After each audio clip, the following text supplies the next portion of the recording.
These are articles over the last few days. Death of people.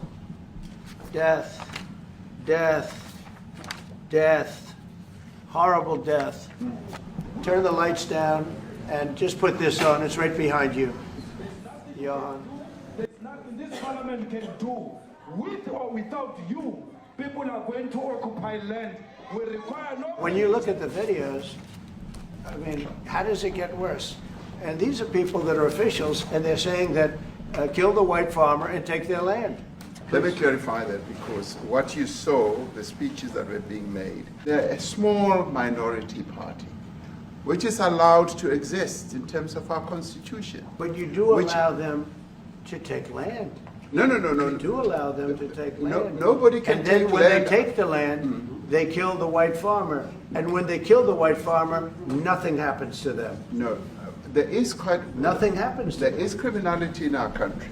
People who do get killed, unfortunately through criminal activity, are not only white people.